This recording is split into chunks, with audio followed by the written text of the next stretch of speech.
Hello again, friends. Kirsten here, your decision coach for the episode, and I have a couple questions.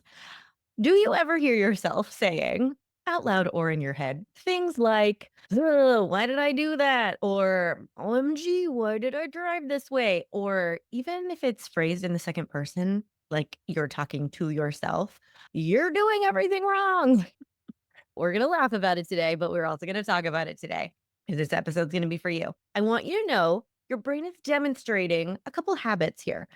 The first habit it's demonstrating is that it has been trained to think it is important to scan for what's going wrong. On its own, this is not a bad thing. We want to stay alive. We want things to go well. We want to notice if things are not going well. But the other habit that it's demonstrating right now is it has been trained that it's okay and possibly important to let you know things are not going well in this manner, AKA to talk to you like you're a jerk who needs to feel bad. On top of this, if you are not hearing an equal amount of talk or any talk at all about how you are doing a good job or the good decisions you're making, that's another habit. And it's an important one to change. The thing about people like us is that we have negativity bias like everybody else, right? Our brains are wired to prioritize information we can perceive as negative because of threats and losses and harm and the opposite of survival. But people like us are also very growth minded. We also always want to be improving. Sometimes we always want to be doing our best. We hold ourselves to ridiculously high standards, and it's worked very well for us. We are successful, we're smart, we have lots of evidence that holding yourself to high standards is a good thing.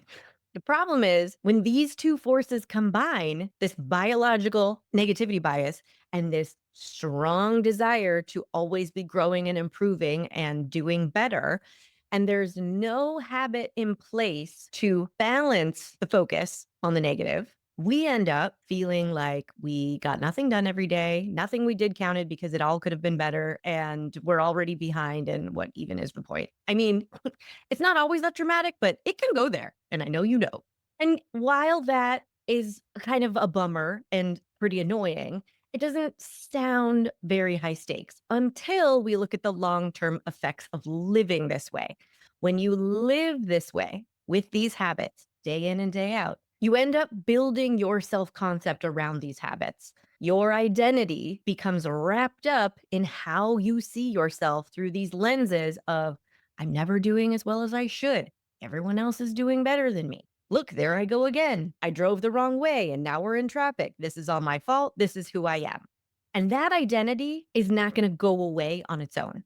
That way of seeing yourself does not change on its own. You do not all of a sudden become a great decision maker and totally confident in yourself and totally self celebrating and then see yourself differently. It's just not how it works. So we have to step in and be a little proactive here, unless the plan is just continue feeling like you're not very good and not doing a very good job indefinitely.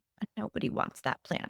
When you start noticing your good decisions, your brain is building evidence that you are a good decision maker.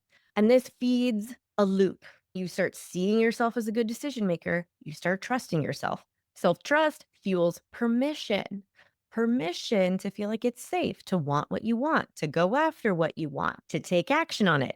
Action fuels momentum and results. Momentum and results leads to you seeing yourself as someone creating momentum and results. You see yourself as a person who feels permission to want what they want and acts on it. And that builds more self-trust.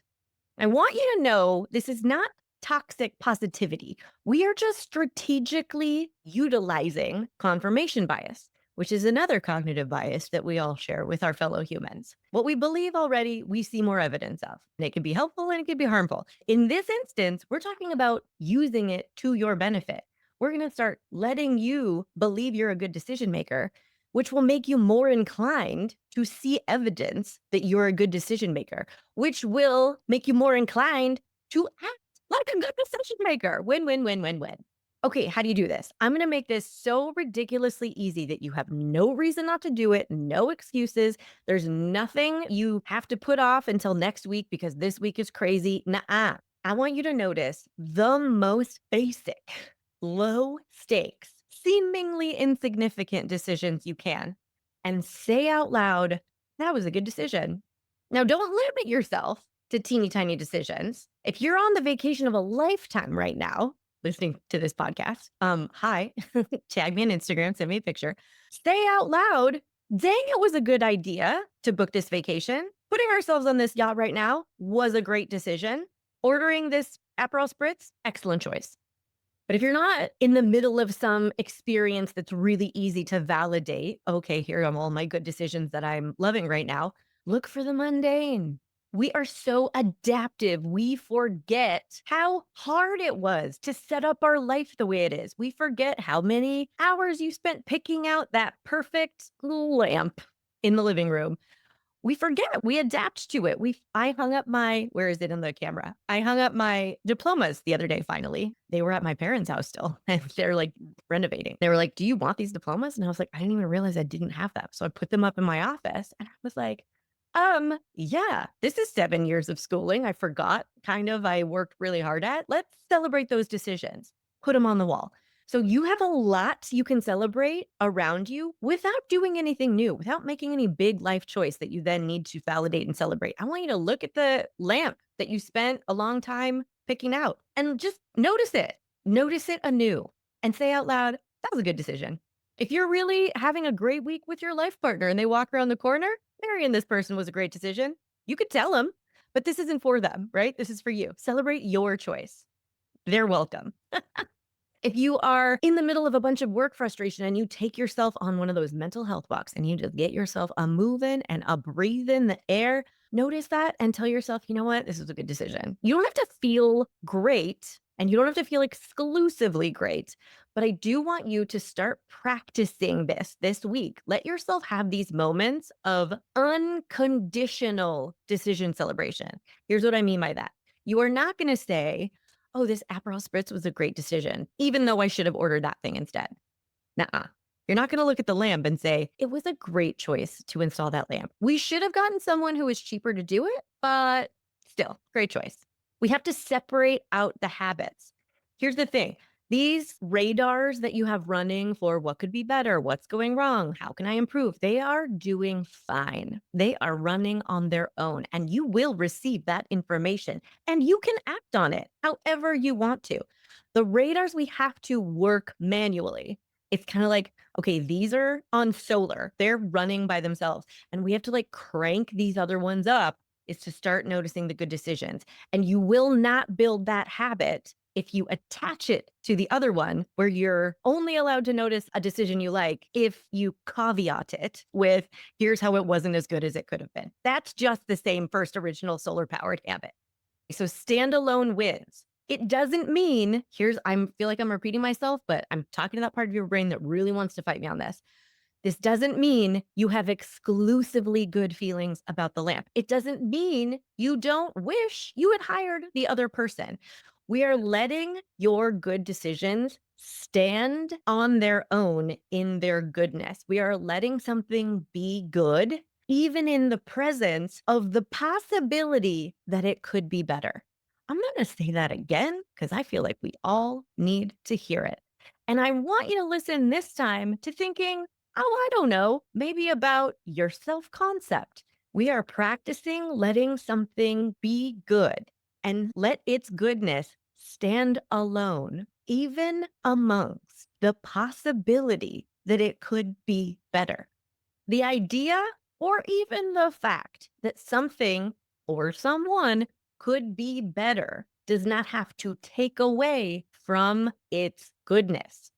I'm going to challenge you to let the good decision be good. At the same time, it could be better. Okay. Then you get to keep both habits. That's the great news. You get to keep the habit that's going to notice the bad stuff and help you keep improving and keep sailing upwards towards your highest potential. And you get to keep the habit where you get to feel good at all, ever along the way, which I'm here to remind you is largely the point. Have so much fun with this. This is your homework. Go talk about your good decisions out loud. Add no caveats, add no asterisks, and don't confuse it with thinking this means I can see no room for improvement. Okay. But keep that to yourself for now. Different habit.